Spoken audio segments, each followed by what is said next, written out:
Hay títulos que para un lector contemporáneo pueden sonar intimidantes. Obras que al haber sido referenciadas por grandes pensadores, quizás podamos pensar que están a un nivel intelectual complicado para nosotros. Hay novelas tan largas que ya su propia extensión nos frena a darles una oportunidad. Pero yo tengo comprobado hace tiempo ya que una novela se vuelve menos intimidante cuando abordamos su lectura, por complicada que realmente pueda ser. Es normal tener respeto hacia una obra con un título importante, pero también es verdad que muchos de nuestros temores dejan de tener consistencia cuando encaramos su lectura. Yo acabo de terminar apenas hace unos días la lectura de Los hermanos Karamazov, la última novela de Fyodor Dostoyevsky, la que es considerada quizás su obra más madura y una de sus obras maestras. Novela que Freud calificó como la más magnífica jamás escrita. La novela, además, preferida de Einstein. Y sé por vuestros comentarios que esta es una novela que varios de vosotros tenéis pensado leer, pero que a la vez es uno de esos libros que a priori os impone respeto. Respeto que muchas veces se traduce en freno. Pues bien, si tú eres uno de esos lectores que tienes esta novela en sus estanterías viendo el tiempo pasar, si no te atreves con ella por considerar que quizás tenga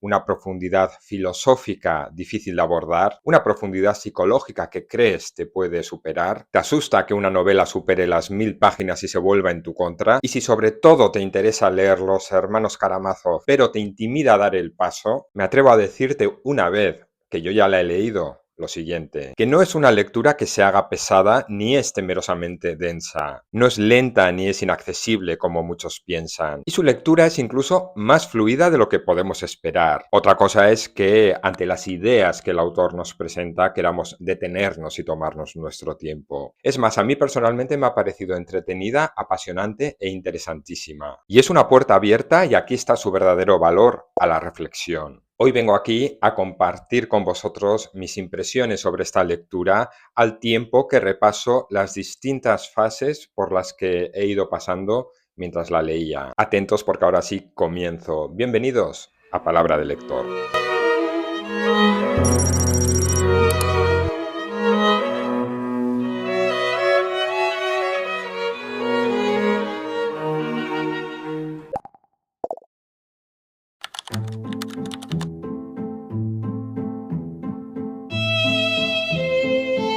Uno ya sabe antes de ponerse a leer esta novela que es una novela importante, que es una novela, a la vista está, larga, e intuimos que además de larga es sustanciosa. Y sabemos, a mínimo que hayamos escuchado hablar a otros lectores, que este título forma parte de las mejores lecturas de muchas personas. En parte por esto que he comentado y por el peso que se sabe que tiene esta novela en el ámbito literario, entendemos que seguramente el objetivo del autor, al haberla escrito, vaya más allá de mantenernos entretenidos. Y puede por eso que nos exija un poco más de atención que otras lecturas. Los hermanos Karamazov fue la última novela que Dostoyevsky escribió en su dilatada carrera como escritor. Estuvo 2 años trabajando en ella, desde la madurez, después de una vida de experiencias intensas y desde la inquietud que mueve a un pensador a cuestionarse muchos aspectos de la sociedad, de la vida y de la realidad que le ha tocado vivir. Quizás también por sentir la muerte próxima hay aquí, por parte del autor, un intento de explorar grandes preguntas filosóficas y religiosas. Esta novela se publicó por entregas en la revista El Mensajero ruso entre 1879 y 1880 y fue aclamada y gozó de éxito desde el comienzo y supuso la culminación de la carrera literaria de Dostoyevsky, ya que el autor falleció apenas 4 meses después de haberla publicado. La novela no ha parado de leerse desde entonces y hoy en día ostenta ya el estatus de obra clásica literaria. Personalmente, mi contacto previo con este autor fue a través de otro de sus títulos maestros, que es Crimen y Castigo, novela que me fascinó, aunque también he leído alguna obra breve como El jugador o Noches Blancas y algún cuento del autor también. Aún así, enfrentarme a la lectura de Los hermanos Karamazov para mí suponía todo un reto.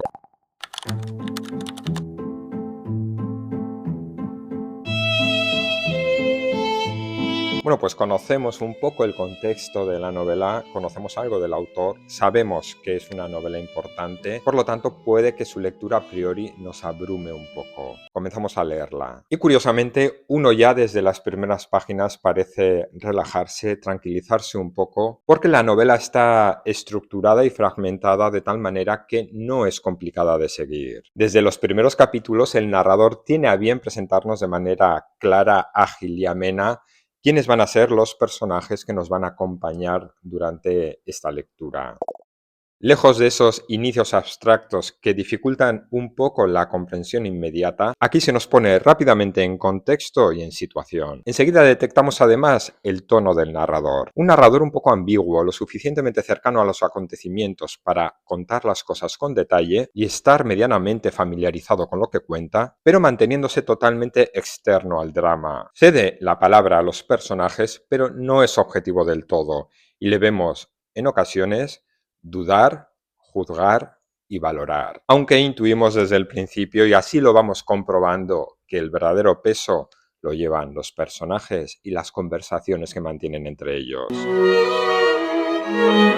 Hay unos cuantos personajes secundarios que no por ello dejan de ser interesantísimos y aportan bastante valor a la historia, pero básicamente la trama se centra en un padre y sus hijos. Una familia un tanto peculiar que la conocemos en un momento de efervescencia, quizás como reflejo de lo que vive el propio país en aquel momento. Y es que el propio Dostoyevsky vivió un momento en el que lo tradicional parecía cuestionarse, entre otras cosas la fe y los valores morales establecidos. En esta novela el autor no solo se hará eco de estos cambios, sino que a través de la creación literaria proporcionó un marco para la reflexión y para el análisis de cuestiones filosóficas y teológicas. ¿Y cómo lo hizo? Pues básicamente proporcionando a cada uno de los personajes ideas que reflejaran distintos modelos de pensamiento, distintas filosofías y distintas maneras de ver y encarar la vida. Tres hijos, tres hermanos,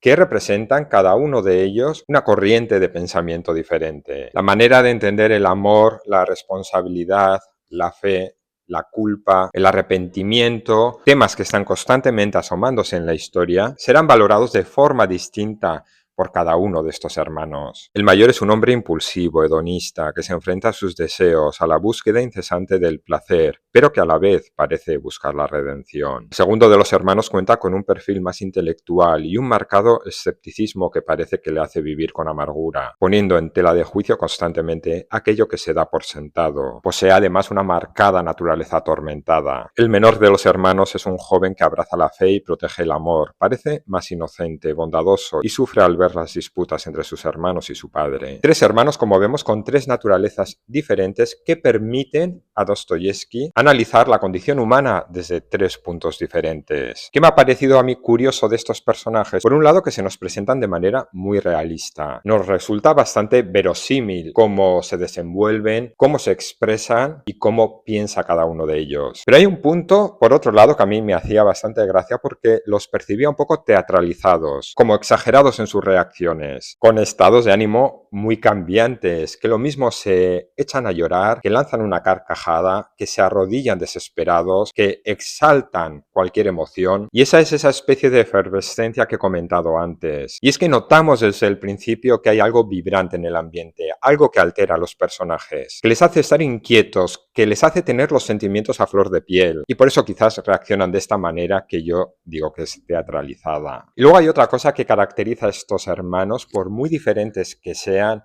y es que parece que están impregnados de una esencia que llegan a denominar lo karamazoniano. Es como que su propio apellido se convierte en la narración en una especie de adjetivo.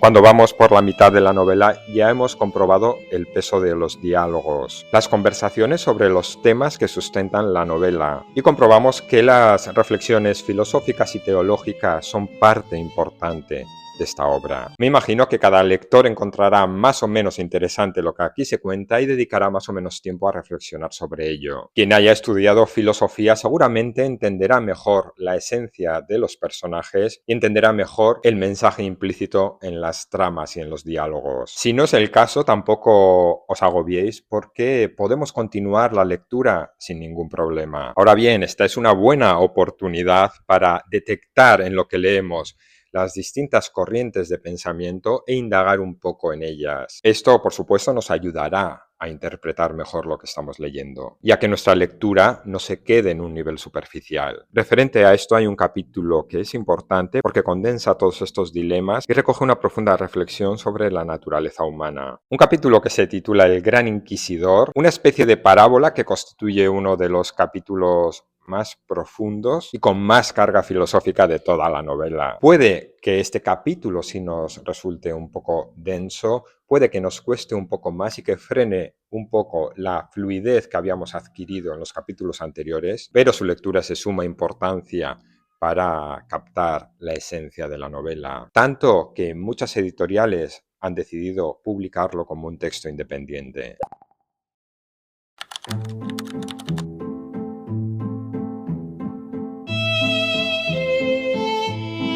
Para cuando nos damos cuenta ya hemos avanzado bastante y descubrimos lo que he comentado al principio, que es una lectura que no resulta ardua, que a pesar de la extensión no es agotadora, no es sencilla, decirlo sería simplificar la obra, pero no es complicada en el sentido de continuar la trama. Y es a medida que nos acercamos al final que la narración se centrará más en esta trama. A la historia como tal se pone emocionante porque además asistimos a la resolución de un crimen, a un juicio. No he comentado la trama, pero básicamente lo que nos encontramos en esta novela es la historia de un parricidio.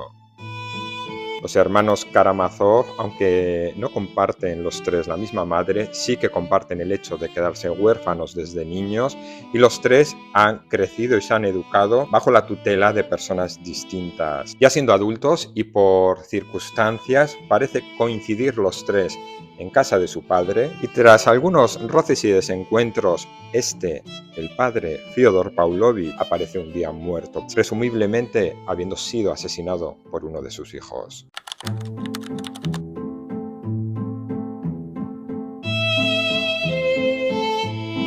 Y concluir la lectura de los hermanos Karamazov es cerrar un capítulo en nuestro bagaje lector importante. Es al fin y al cabo una experiencia intensa. Y es que a mí personalmente esta ha sido una lectura que me ha impactado y lo dicho, la he vivido con bastante intensidad. Nos sirve, entre otras cosas, para entender el poder que puede tener la creación literaria. Porque este libro contiene, por un lado, una historia, una trama con sus elementos dramáticos, una historia con el suficiente gancho como para mantener nuestra atención captada durante más de 1000 páginas. Y una vez que el autor ha conseguido captar nuestra atención, viene lo siguiente, porque esta trama le sirve al autor como hilo conductor, como excusa para tratar varias ideas que a él le preocupan y le interesan. Y al hacerlo, nos empuja a nosotros o nos invita también a la reflexión, a cuestionarnos las cosas o por lo menos a plantearnos ciertos conceptos. Y para conseguir todo esto, esta obra tiene que estar bien estructurada y bien proyectada. Es necesario ahondar en la psicología de los personajes lo suficiente para que podamos entenderlos. Por lo que para que esta maquinaria funcione y sea efectiva, todos sus engranajes deben estar bien diseñados y planteados. Y si todo esto ocurre, y si tú la lees y te pasa como me ha pasado a mí, que ha conseguido engancharme, desde luego esta se convertirá en una novela que deja huella. Y nada más, hasta aquí mis impresiones sobre una gran novela, Los hermanos Karamazov, de Fyodor Dostoyevsky. Contadme si la habéis leído, qué os ha parecido, si tenéis intenciones de leerla. Contadme qué otros títulos del autor os han cautivado, porque yo sigo en mi empeño de continuar leyendo a Dostoyevsky. Gracias si aún seguís por aquí, por haberme acompañado en los minutos que ha durado este vídeo. Nos vemos ya en el próximo, donde también hablaremos de libros. Hasta entonces espero que disfrutéis de vuestras lecturas. Hasta luego.